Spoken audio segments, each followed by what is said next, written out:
আবারও তোমাদের সঙ্গে চলে এলাম বন্ধুরা, ছোট্ট একটা মিনি ব্লগ নিয়ে। আমার এই মিনি ব্লগটা দেখা তোমাদের প্রথম থেকে শেষ অবধি দেখার অনুরোধ রইল বন্ধুরা। দেখো আজকে আমি কী কী রান্নাবান্না করেছি তোমাদের সাথে একটু শেয়ার করলাম। এই দেখো রয়েছে লাল শাক ভাজা, উচ্ছে আলুর তরকারি, আর এই দেখো এগুলো হচ্ছে ছোট ছোট চুনো মাছ ভাজা, আর সাথে রয়েছে ডাল, আর এই দেখো পাঁপড়, আর একটা স্পেশাল জিনিস রয়েছে, কি বলো তো বন্ধুরা, এটা হচ্ছে লোটে মাছ। তোমরা লোটে মাছ কে কে খেয়েছো অবশ্যই কিন্তু কমেন্ট সেকশানে জানাতে ভুলো না। দেখো আমি লোটে মাছ আজকে রান্না করেছি, তো কে কে খেতে পছন্দ করো অবশ্যই কিন্তু কমেন্ট সেকশানে জানাবে।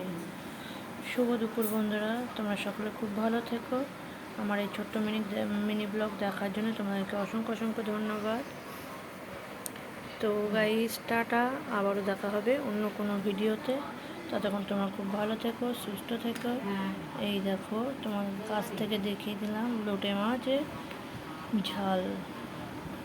যারা যারা খেয়েছো অবশ্যই কমেন্টস করে জানাবে, আর যারা যারা খাওনি তাদেরকে আমি বলবো অবশ্যই তোমরা এই লোটে মাছের ঝাল খেয়ে দেখবে, খুব খুব সুন্দর লাগে। আমার তো খুব ভালো লাগে, তোমাদের কেমন লাগে অবশ্যই কমেন্ট সেকশানে জানাবে। এই দেখো টাটা বন্ধুরা।